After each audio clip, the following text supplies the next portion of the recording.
ओम श्री गणेशाय नमः। ओम श्री सरस्वत्यै नमः। ओम श्री सद्गुरुदेवाय नमः। आदरणीय भक्तजनों, सादर नमस्कार। कल हमने आपको गरुड़ महापुराण के आचार कांड में 43वें अध्याय में भगवान विष्णु को यज्ञोपवीत किस प्रकार से निर्मित करके चढ़ाया जाता है उसके बारे में आप लोगों को श्रवण करवाया था। आज हम आप लोगों को ब्रह्म मूर्ति के ध्यान का निरूपण, ब्रह्म मूर्ति भगवान की जो मूर्ति है उसके ध्यान का निरूपण, किस प्रकार से उसका ध्यान करना चाहिए, इसके बारे में आपको श्रवण करवाएंगे। भगवान रुद्र के द्वारा पूछे जाने पर कि किस प्रकार से भगवान के पवित्र का आदि पूजन का ध्यान करने के बाद में साधक हरि बन जाता, ये भगवान से भगवान बता रहे हैं। भगवान रुद्र के पूछे जाने पर कि किस प्रकार से इसका निरूपण, ब्रह्म मुहूर्त का ध्यान का किस प्रकार से ध्यान करना चाहिए, क्या करना चाहिए, इस प्रकार से तब भगवान विष्णु उनको बता रहे हैं कि हे रुद्र, किस प्रकार से आपको करना है वो सब बताएंगे। बोलिए नारायणाय नमः। नारायणं नमस्कृत्य नरं चैव नरोत्तमं देवी सरस्वतीं व्यासं ततो जयमुदीरयेत्। इस प्रकार भगवान शंकर के पूछे जाने पर भगवान विष्णु बता रहे हैं, हे रुद्र, भगवान की पवित्र आदि से पूजकर ब्रह्म का ध्यान करके साधक हरि बन जाता है। बता रहे हैं कि भगवान का पूजन, षोडशोपचार पूजन, यज्ञोपवीत वगैरह धारण करवाने से उसके बाद में साधक जो है स्वयं भी भगवान हरि के समान बन जाता है, स्वयं मेरे स्वरूप जैसा हो जाता है। अब मैं इस संसार के माया जाल को किस प्रकार से इससे निवृत्त हुआ जा सकता है, किस प्रकार से इस माया जाल को नष्ट कर सकता है मनुष्य, उसके बारे में तुम्हें बताता हूँ। इस माया जाल को नष्ट करने वाले ब्रह्म के ध्यान का वर्णन करता हूँ, आप सुने। बोलिए आनंद कंद भगवान की जय। ब्रह्म के ध्यान के लिए प्रवृत्त प्राज्ञ विशेष साधक अपनी वाणी एवं मन को नियंत्रित कर अपनी आत्मा में ही ज्ञान स्वरूप ब्रह्म का यजन करे,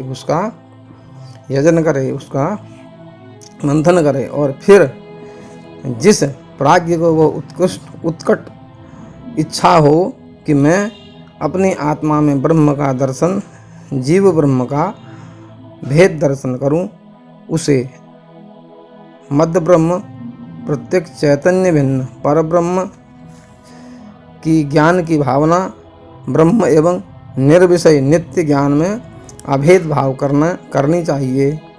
ब्रह्म का ध्यान ही समाधि है। ब्रह्म का ध्यान अगर मनुष्य पर लग जाता है, पर ब्रह्म का ध्यान, तो वही मनुष्य का समाधि है। जब हम बोलते समाधि लग गई तो वही समाधि है। मैं ब्रह्म हूँ, इस रूप में सदा स्वयं ही अवस्थित ही ब्रह्म का ध्यान है। अहम ब्रह्मास्मि, मैं ब्रह्म हूँ, इसी प्रकार से इसी का ध्यान करना मनुष्य जो है वही उसकी समाधि है, उसमें समाधिस्थ हो जाता है। तो वही क्रिया जो मनुष्य की समाधिस्थ क्रिया है, समाधि में हो जाता है। इस रूप में सदा स्वयं ही अवस्थित ही ब्रह्म का ध्यान है। स्वयं से अभिन्न ब्रह्म देह, इंद्रिय, मन, बुद्धि, प्राण, अहंकार, पंच महाभूत हैं पृथ्वी, जल, तेज, वायु एवं आकाश। पंच तन्मात्रा हैं, 5 तन्मात्रा हैं।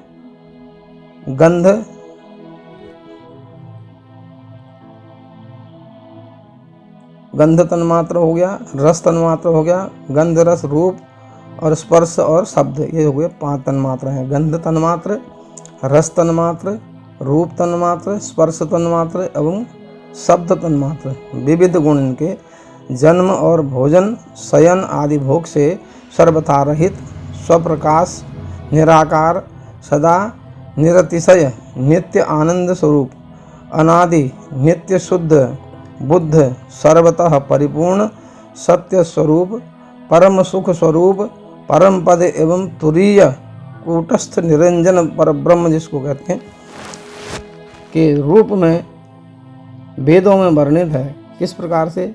हे वृषभध्वज, अपनी आत्मा को रथी और शरीर को रथ समझना चाहिए। अपने आत्मा को रथी के हम अपने इस पर अपने शरीर को तो रथ समझें और अपनी आत्मा को सारथी समझे जो उस रथ पर चढ़ा हुआ है, और बुद्धि उसमें सारथी तथा उसको रथ, अब उसको रथ समझें और खुद अपने उसके ऊपर सवारी कर रहे हैं, इस प्रकार से समझें अपने को। और बुद्धि जो है उसमें सारथी तथा मन उसमें लगाम है। बुद्धि उसको चलाने वाली है और मन जो है उसमें मन को कंट्रोल करना, मन उसमें लगाम का रूप करता है। इंद्रियों को उस रथ में जुते हुए अश्व के रूप में स्वीकार किया जाता है। इंद्रियां जो हैं ये समझ लेना चाहिए कि उस रथ में जुते हुए घोड़े हैं, अश्व हैं, उनको इस प्रकार से स्वीकार कर लेना चाहिए। ये इंद्रियां ही रूप, रस, गंध आदि विषय का अनुभव करती हैं। यही इंद्रियां जो हैं यही उनका अनुभव करते हैं। इंद्रिय और मन से युक्त आत्मा को ही मनुष्यों ने, जो मनुष्य बोलते हैं विद्वानों को, मनुष्यों ने भोक्ता कहा है, वही उनको भोगने वाले हैं। जो मनुष्य विज्ञान रूपी सारथी से युक्त है, मन रूपी लगाम को अपने बस में रखता है, वही उस परम पद को प्राप्त करता है। फिर वह उत्पन्न नहीं होता है, फिर वह ब्रह्मलीन हो जाता है। जो विज्ञान रूपी सारथी से नियंत्रित मन रूपी लगाम वाला मनुष्य है, वह स्वरधुनी अज्ञान से पार हो जाता है। स्वरधुनी बोलते हैं धुनयति कंपयति शत्रुन। इस व्युत्पत्ति के अनुसार ध्वनि शब्द कंपित कर देने वाले के लिए प्रयुक्त होता है।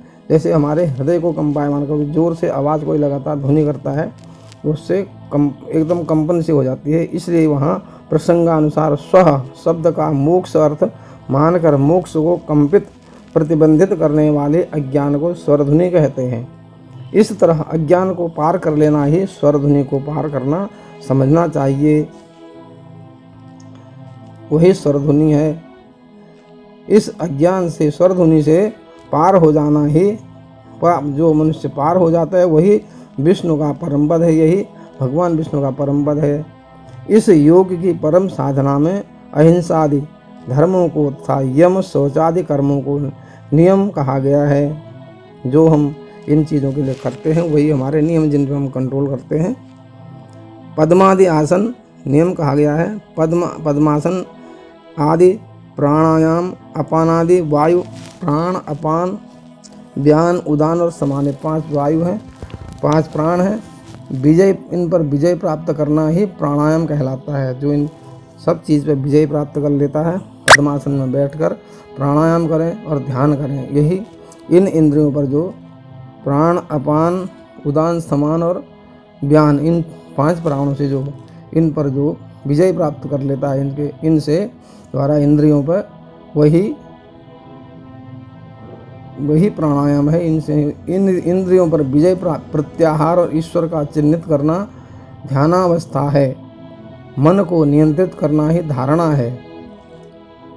ध्यान, धारणा, समाधि, ये चीज़ें इनके बारे में बताया गया है। इंद्रियों पर विजय प्रत्याहार, इंद्रियों पर विजय करना प्रत्याहार, और ईश्वर का चिंतन करना ध्यान, ये ध्यान अवस्था है। इंद्रियों पर विजय प्राप्त करना प्रत्याहार है, ईश्वर का चिंतन करना ध्यान अवस्था है। मन को नियंत्रित करना धारणा है, और ब्रह्म में मन को केंद्रित करने को ही स्थिति जो होती है उसको समाधि कहते हैं। और यदि इससे पहले योग के द्वारा चंचल चित्त स्थिर नहीं होता तो उस मूर्ति परमेश्वर का इस प्रकार चिंतन करना चाहिए। किस प्रकार से? जो हृदय कमल की कर्णिका के मध्य विराजमान रहने वाले हैं और शंख, चक्र, गदा और पद्म से सुशोभित हैं, जो श्रीवत्स और कौस्तुभमणि, बनमाला एवं लक्ष्मी से विभूषित हैं, जो नित्य शुद्ध ऐश्वर्य संपन्न सत्य परमानंद स्वरूप आत्मस्वरूप परब्रह्म तथा परम ज्योतिष स्वरूप हैं, ऐसे वे 24 अवतारों वाले शालिग्राम की शिला में विराजमान द्वारिकादि शिलाओं पर अवस्थित होने वाले परम परमेश्वर ध्यान के योग्य हैं और पूजनीय हैं। मैं भी वही हूँ, इस प्रकार से समझना चाहिए। शब्द कल्पद्रुम के अनुसार अज्ञान से पार हो जाना, विष्णु का पद प्राप्त करना। आत्मानं रथितं बुद्धिं शरीरं रथमेव तु बुद्धिं च सारथिं बुद्धिं मनः प्रग्रहमेव च इंद्रियाणि हयानाहुर विषयास्तेषु गोचरा आत्मेन्द्रिय मनोयुक्तो भोक्ते इत्याहुरमनीक्षणः यस्तु विज्ञानवानात्मा युक्तेन मनसा सदा सतु तत्पदमाप्नोति स हि भूयो न जायते विज्ञान सारथिस्तु मनः प्रग्रहवान् नरः स्वरधुन्या परमाप्नोति तद्विष्णु परमं पदम। इस प्रकार शब्द कल्पद्रुम के अनुसार द्वार में होने वाली तक्षशिला भी भगवान विष्णु की मूर्ति मानी जाती है। इसीलिए जैसे गंडकी नदी में होने वाले चक्रयुक्त शिला सालग्राम शिला में विष्णु भगवान का सदा सन्निधान है, वह भगवान विष्णु के समान मानी जाती है, वैसे ही द्वारका की शिला में भी विष्णु भगवान का सन्निधान है। द्वारका की जो शिला है उनमें भी भगवान विष्णु का सन्निधान, उसको भी भगवान विष्णु के समान माना जाता है। वैमानिक देव शब्द कल्पद्रुम ग्रंथ है, उसके अनुसार विगतम मानस उपमायस्य हो। ये श्लोक आधा श्लोक है, इसका इस पूरा व्यतीत कर दिया, इसमें बताया गया है। उस व्युत्पत्ति के अनुसार निरुपमेय को विज्ञान कहा जाता है। विमान एवं वैमानिक, इस व्युत्पत्ति के अनुसार वैमानिक शब्द भी निरुपमेय उपमा रहित है, उसकी कोई उपमा नहीं कर सकते हैं, इसका बोधक हो सकता है। इसलिए प्रकृत वैमानिक देव का अर्थ निरुपमेय उपमा रहित सर्वोत्कृष्ट देव महाविष्णु किया जा सकता है। उनके भगवान विष्णु के समान इसको समझ सकते हैं। शिला जो द्वारका की शिला है और गंडकी की जो शालिग्राम शिला है, उनको भगवान विष्णु के समान ही समझना चाहिए। इस प्रकार आत्मस्वरूप नारायण पूजनीय हेतु इन शिलाएं अवस्थित होने वाले परमेश्वर ध्यान के योग्य और पूजनीय है। मैं भी वही हूँ, ऐसा समझना चाहिए। इस प्रकार आत्मस्वरूप नारायण का यम नियम इत्यादि योग के साधनों से एकाग्र चित्त होकर जो ध्यान करता है, वह मनोविलसित मन से मनोविलसित मन में जो इच्छाएं हैं, उन इच्छाओं को प्राप्त कर वैमानिक देव हो जाता है। यदि निष्काम होकर उन हरि की मूर्ति का ध्यान और स्वतंत्र स्तवन करे, उनकी स्तुति करे, तो मुक्ति प्राप्त हो जाती है। इस प्रकार से यह ब्रह्म मूर्ति के ध्यान का निरूपण का यह 44वां अध्याय यहाँ पर संपूर्ण होता है। बोले आनंद कंद भगवान की जय। कल हम आपको एक और अध्याय का श्रवण करवाएंगे, तब तक के लिए हरि नाम कीर्तन करेंगे। हरि शरणम हरि शरणम हरि शरणम हरि शरणम हरि शरणम हरि शरणम हरि शरणम हरि शरणम हरि शरणम हरि शरणम हरि शरणम हरि शरणम। बोलिए आनंद कंद भगवान की जय।